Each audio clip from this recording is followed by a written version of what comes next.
Hello everyone, welcome to Right Tech. Airtel 5G எப்படி நீங்கள் activate பண்ணலாம் அப்படிங்கிறத இந்த வீடியோவில் பார்க்குறீங்க. ப்ளே ஸ்டோரில் ஏர்டெல் தேங்க்ஸை அப்டேட் பண்ணிக்கோங்க. அப்டேட் பண்ணிட்டு அந்த ஆப்பை நீங்கள் ஓப்பன் பண்ணிங்கன்னா உங்களுக்கு இந்த இடத்துல ஏர்டெல் 5G ப்ளஸ் அதை நீங்கள் எனேபிள் பண்ண சொல்லி சிம்பிள் வரும். அதை நீங்கள் கிளிக் பண்ணணும் ஆட்டோமேட்டிக்காக உங்கள் மொபைல் நீங்கள் இருக்கிற ஏரியாவை டிடெக்ட் பண்ணும். ஸோ நீங்கள் இருக்கிற ஏரியாவில் 5G இருக்குதான்னு செக் பண்ணுது. அது இருந்ததுன்னா yes. Next 5G handset use பண்ணுறீங்களா? எஸ். அடுத்தது 5G சாஃப்ட்வேர் சப்போர்ட் ஆகுமா? எஸ். ஆச்சுன்னா உங்களுக்கு கண்டிப்பாக 5G ஒர்க் ஆகும்.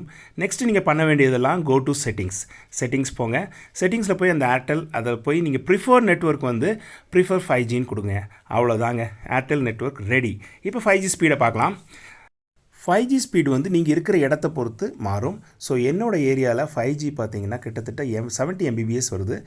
அடுத்ததாக நம்ம இதனுடைய கம்பேரிஷனான ஜியோவோட 5Gயும் பார்த்துடலாம்.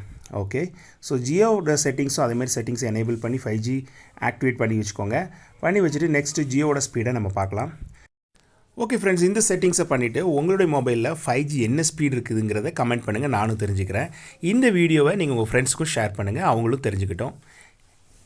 ஆல்ரைட், இப்போ இந்த ஜியோவோட ஸ்பீட் பார்த்தீங்கன்னா மேக்ஸிமம் 22 Mbps தான் நமக்கு காட்டியிருக்குது. ஓகே ஃப்ரெண்ட்ஸ், இந்த வீடியோ பிடிச்சிருந்தால் மறக்காமல் லைக் பண்ணுங்கள், ஃப்ரெண்ட்ஸ்க்கும் ஷேர் பண்ணுங்கள். தேங்க்யூ. மீண்டும் அடுத்த பதிவில் சந்திப்போம். அதுவரை காத்திருங்கள்.